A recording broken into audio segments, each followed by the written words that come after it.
이스라엘 사람들은 세대로 첫 곡물을 수확하고 하나님께 감사의 제도를 드렸습니다. 새로 수확한 밀가루로 만든 빵을 제물로 그때 드렸습니다. 그래서 우리 성경에서는 한문에 보리 맥자를 사용하여서 맥추절로 그렇게 부르고 있습니다.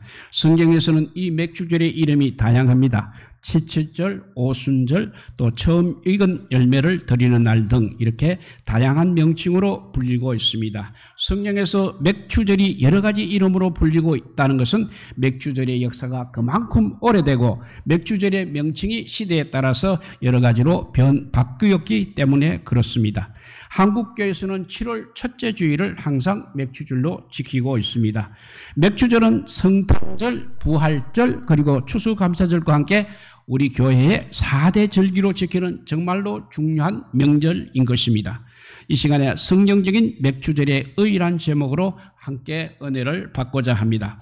첫째, 맥추절은 하나님께 첫 열매를 드리는 절기인 것입니다. 성경은 민수기 28장 26절에서 맥추절을 처음 익은 열매를 드리는 날이라고 그렇게 말씀하고 있습니다.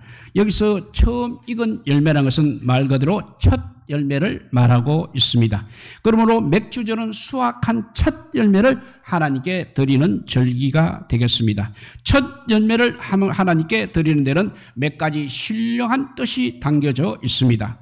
먼저 첫 열매를 이렇게 하나님께 바친다는 것은 열매의 전부 그리고 소득의 전체를 하나님께 바친다는 그런 뜻이 있는 것입니다. 그래서 첫 열매는 우리의 소득과 우리의 소출의 전체를 상징하고 있는 것입니다. 장사를 하는 사람이 새해 첫날 장사해서 얻은 소득을 하나님께 바치게 되면 바로 그 사람의 1년 소득 전체를 바친 것이 된다는 것입니다. 또 농부가 농사를 지어서 첫 열매를 하나님께 드리면 농사의 소득 전체를 하나님께 드리는 것이 되는 것입니다. 그리고 그 다음부터 수확하여 먹는 양식은 광야의 만나처럼 매일 하나님께서 주셔서 먹는 것이 되는 것입니다. 그러면 첫 열매를 하나님께 바치는 것이 얼마나 중요한지 살펴보도록 하겠습니다. 로마서 11장 16절 보면 바울 사도가 이렇게 말합니다. 제사하는 처음 익은 곡식가루가 거룩한 적 떡덩이도 그러하고 뿌리가 거룩한 적 가지도 그러하다고 했습니다. 그래서 이렇게 첫 열매를 드린다는 것은 소득과 소출을 우리 소득과 우리 소출의 전체를 상징한다고 했습니다. 그 다음에 어떤 뜻이 있냐면 첫 열매는 거룩하다는 뜻이 있습니다. 거룩이 무엇입니까? 성경에서 거룩으로 번역된 말은 다르다, 구별하다는 뜻을 가지고 있습니다. 첫 열매가 거룩한 것은 첫 열매가 이렇게 다르고 구별이 되기 때문인 것입니다. 왜 첫 열매가 다르고 구별이 되는 것입니까? 첫 열매는 바로 우리 하나님의 것이기 때문에 그렇습니다. 오늘 본문 14절에 보면 너희는 너희 하나님께 예물로 가져오는 그날까지 떡이든지 볶은 곡식이든지 생이삭이든지 먹지 말지니 이는 너희가 그 거주하는 각지에서 대대로 지킬 영원한 규례라고 말씀하고 있습니다.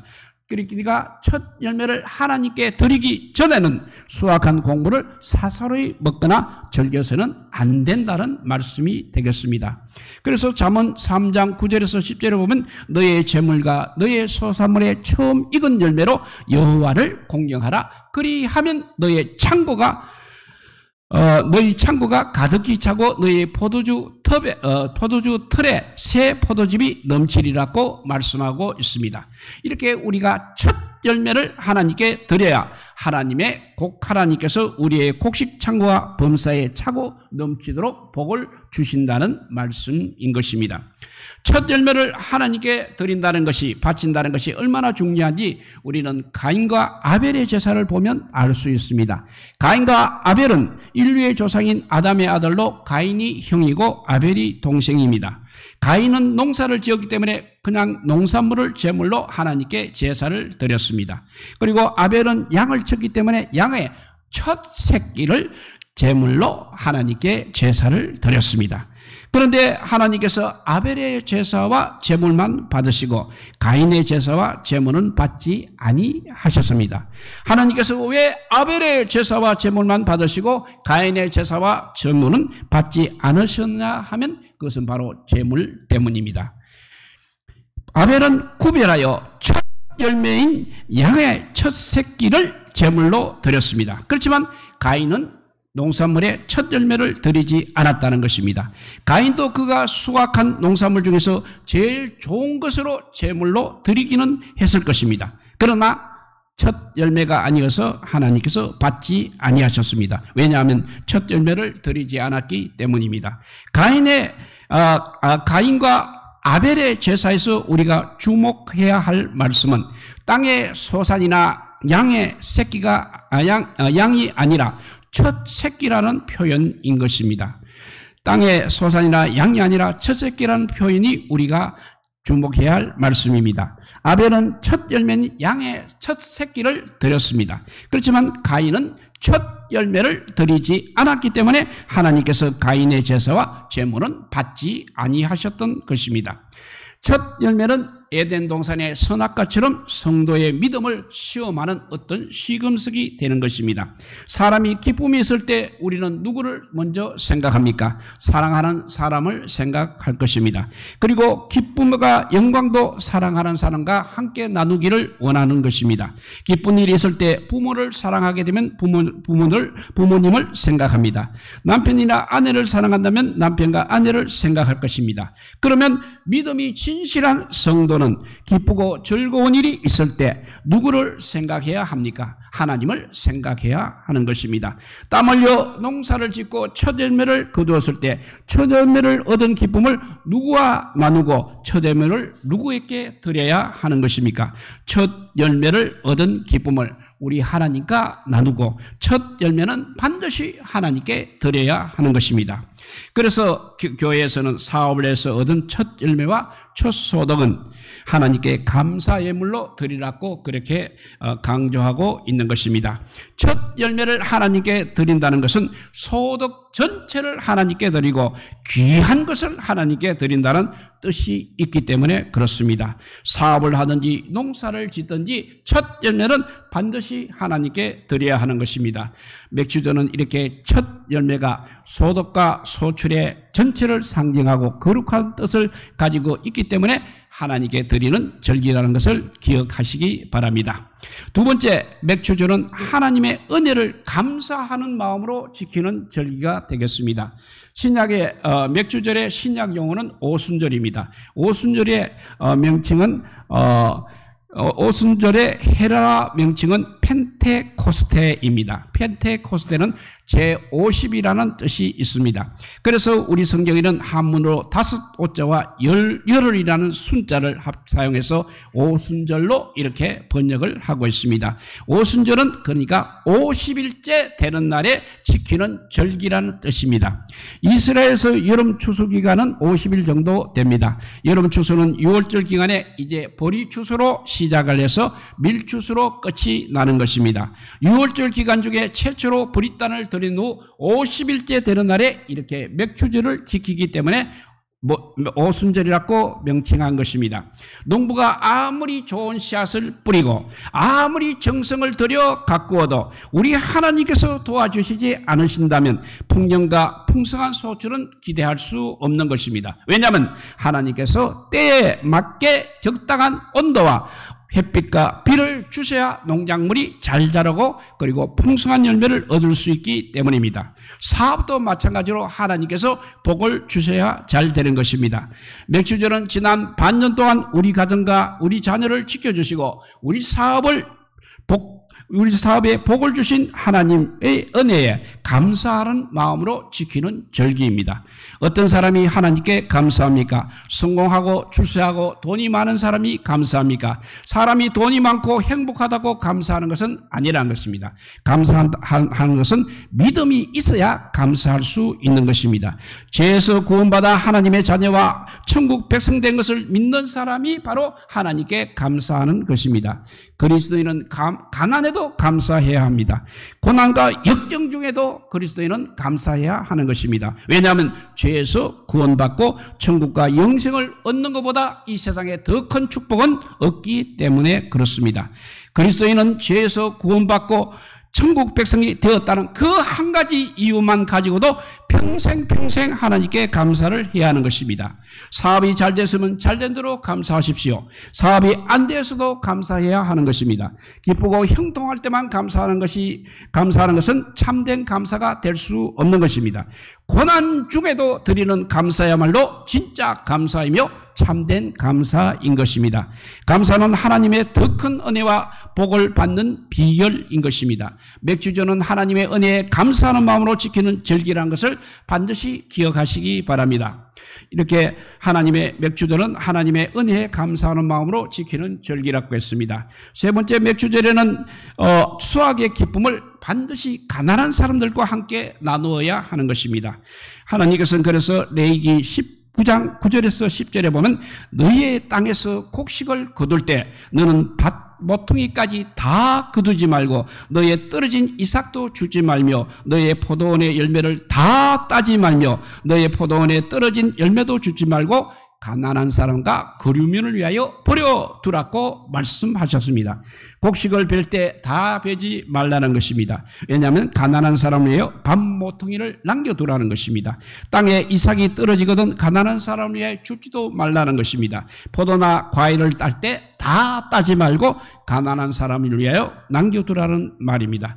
이것이 무슨 말인가 하면 수확의 기쁨을 이렇게 가난한 사람과 함께 나누라는 뜻이 되겠습니다. 또 하나님은申命記 24장 14절에서 15절에 보면 가난한 품꾼을 학대하지 말고 가난한 품꾼의 품삯을 그날 해를 넘기지 말고 당일에 주라. 네가 만일 품삯을 당일에 주지 않아 가난한 품꾼이 하나님께 호소하게 되면 그것이 바로 너희에게 죄가 될 것이라고 말씀하셨습니다. 품값을 받지 못해 가난한 사람이 먹을 것이 없어 하나님께 부르짖고 기도하게 되면 그 사람에게 죄가 된다는 말씀입니다. 하나님은 이처럼 가난하고 소외된 자를 사랑하십니다. 교회의 사명 중에 하나가 바로 가난한 자에 대한 구제인 것입니다. 오늘날 우리나라는 그래도 하나님의 복으로 밥을 굶을 정도로 절대 빈곤에 허덕인 사람은 그리 많지 않습니다. 그러나 지금 이 순간에도 북한이라든지 아프리카의 가난한 나라에서는 많은 사람들이 굶주림으로 죽어가고 있습니다.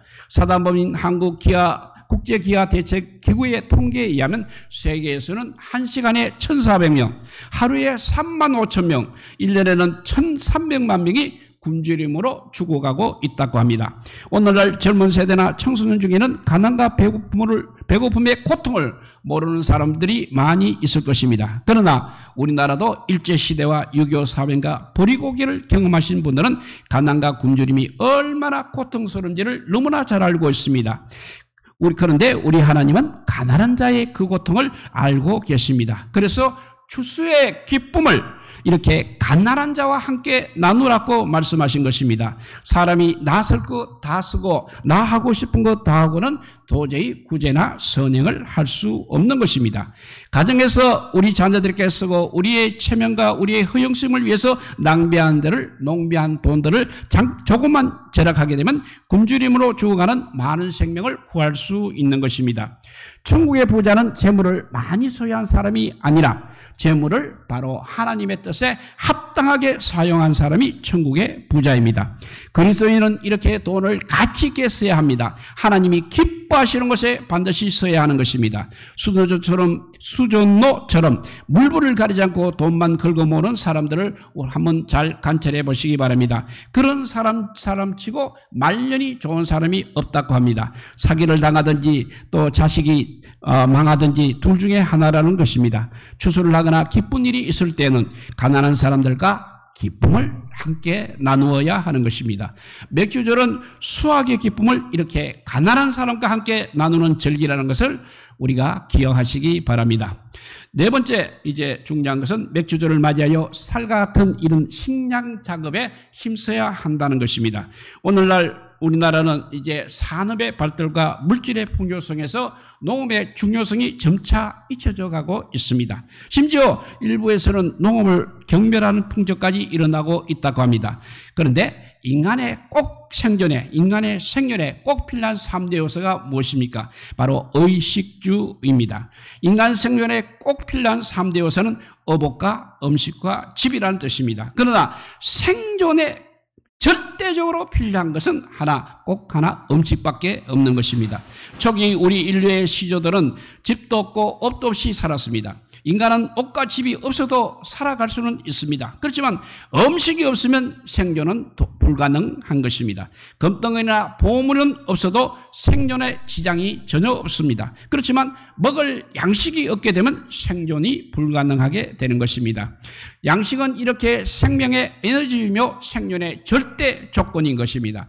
양식이 어디서 나오며 양식을 누가 생산하는 것입니까? 양식은 농촌에서 농사를 짓는 농부들의 수고로 생산이 되는 것입니다. 오늘날 세계 인구는 계속 증가하고 있지만 농사를 지을 수 있는 땅은 한정되어 있는 것입니다. 그리고 한정된 농토마저 산업화와 도시화, 사막화로 날로 줄어들고 있습니다. 농촌이 피폐하고 농사를 지을 땅이 없어지게 되면 미래의 식량 문제는 어떻게 되는 것입니까? 우리나라 같이 인구가 많고 국토가 좁은 나라에서 살아남기 위해 장기적으로 가장 신경을 써서 준비해야 할 분야가 무엇이냐 하면 바로 식량 자급과 식량 안보인 것입니다.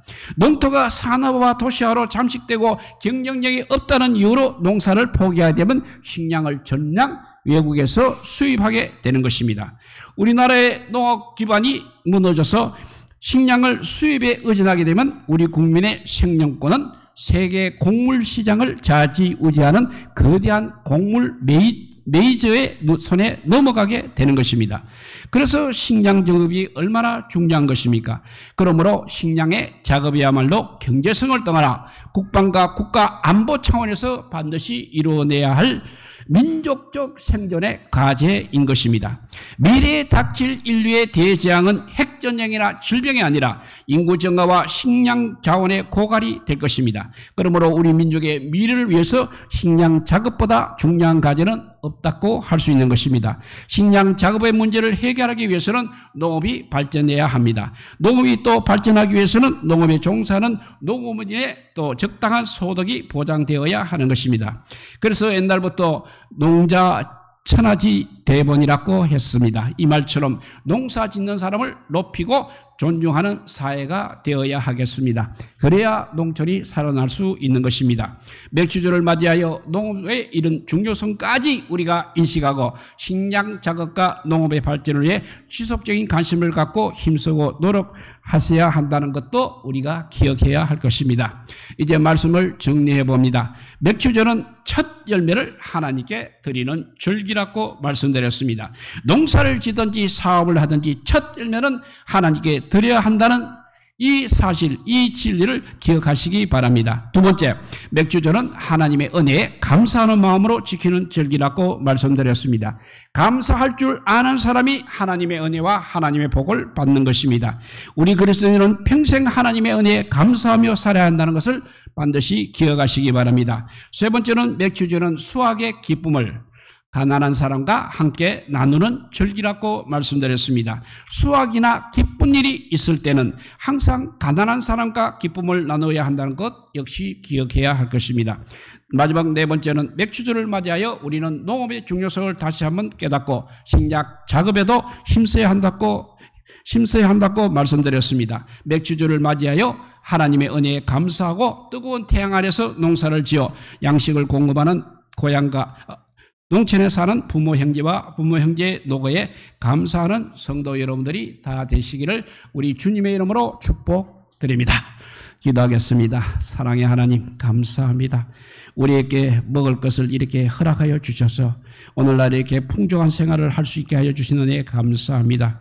그럼에도 불구하고 하나님의 것을 하나님의 것으로 여기지 아니하고 그냥 아버지 자기가 낭비했음을 용서하여 주시고 이제는 반드시 첫 열매를 하나님께 바쳐서 하나님께 감사가 넘치는 저희들 되게 하여 주시옵소서. 특별히 구원받은 우리 백성들은 그 구원의 은혜를 평생 갚아도 부족할 줄 압니다. 우리 모두 구원의 은혜에 항상 감사하며 제 가운데 있을 때마다 주님의 보혈로 회개케 하여 주시고 우리를 깨끗하 하여 주신 그 크신 은혜 우리가 늘 기억하고 감사하며 예배하는 우리 성도들 되게 하여 주시고 특별히 우리 이웃에 있는 가난한 사람들에게도 나누어 줄 수 있는 정말 아버지 그러한 마음을 가진 풍성한 아버지 주님의 백성이 되게 하여 주시옵소서. 그래서 앞으로 이 삶은 정말 하나님께서 기뻐하시는 삶이 되게 하여 주시고 그래서 부족한 것도 넘치는 것도 없이 하나님의 은혜 가운데 살아가는 우리 모든 성도들 되게 하여 주시기를